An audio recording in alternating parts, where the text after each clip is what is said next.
తమన్ ప్రస్తుతం ఎంత బిజీగా ఉన్నాడో ప్రత్యేకంగా చెప్పాల్సిన పని లేదు. చేతి నిండా ప్రాజెక్టులున్నాయి. అయినా కూడా తమన్ ఫుల్ చిల్గా కనిపిస్తున్నాడు.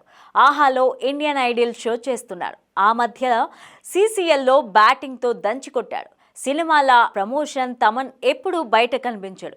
అయితే తమన్ చేతిలో ఉన్న క్రేజీ ప్రాజెక్టులలో పవన్ కళ్యాణ్ ఓజీ ఒకటి. ఈ మూవీ మ్యూజిక్ పనులు ఆల్రెడీ స్టార్ట్ అయ్యాయి. అయితే తాజాగా ఇండియన్ ఐడల్లో ఓ ఫోక్ సింగర్ కు తమన్ మాటిచ్చేశాడు. కడప నుంచి వచ్చిన ఫోక్ సింగర్ లక్ష్మి గాత్రానికి తమన్ ఫిదా అయ్యాడు. ఆమె ఇచ్చిన పర్ఫార్మెన్స్ కి అందరూ స్టాండింగ్ ఓవేషన్ ఇచ్చారట. అయితే ఇంత అద్భుతమైన టాలెంట్ ఉన్న వ్యక్తికి పవన్ కళ్యాణ్ ఓజీలో పాడే ఛాన్స్ ఇస్తున్నాను అంటూ స్టేజ్ మీదే అందరి ముందు మాట ఇచ్చేశాడట తమన్.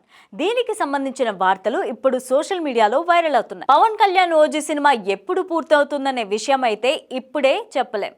అసలు పవన్ కళ్యాణ్ తన నిర్మాతలకు డేట్స్ ఎప్పుడు ఇస్తారని కూడా తెలియదు. అలా పవన్ కళ్యాణ్ డేట్స్ లేకపోవడంతో ఓజీ సినిమా షూటింగ్ మూలకు పడిపోయింది. సుజిత్ ఏమో ఈ మూవీ కోసం అంతా రెడీ చేసుకున్నారు. అయితే ముంబై, పూణేల్లో 2 షెడ్యూల్ అయితే సుజిత్ కంప్లీట్ చేశాడు. ఇక పవన్ కళ్యాణ్ డేట్స్ ఇస్తే సెట్స్ని, షెడ్యూల్ని సుజిత్ సిద్ధమవుతారు. అయితే ఆల్రెడీ లొకేషన్స్ రిక్కీ చేసి పెట్టుకున్నారు. కానీ పవన్ కళ్యాణ్ డేట్స్ ఇవ్వడం అన్నది కాస్త అనుమానమే. కానీ తమన్ ఇలా ఆహా స్టేజ్ మీద సదరు ఫోక్ సింగర్ లక్ష్మికి మాట ఇవ్వడంతో ఓజీ మరోసారి ట్రెండ్ అవుతోంది. తమన్ ఇలా పాట పాడిస్తాను అని మాట ఇస్తున్నాడంటే త్వరలోనే ఏమైనా ఓజీ నుంచి అప్డేట్ వస్తుందా అని అభిమానులు ఆతృతగా ఎదురుచూస్తున్నారు.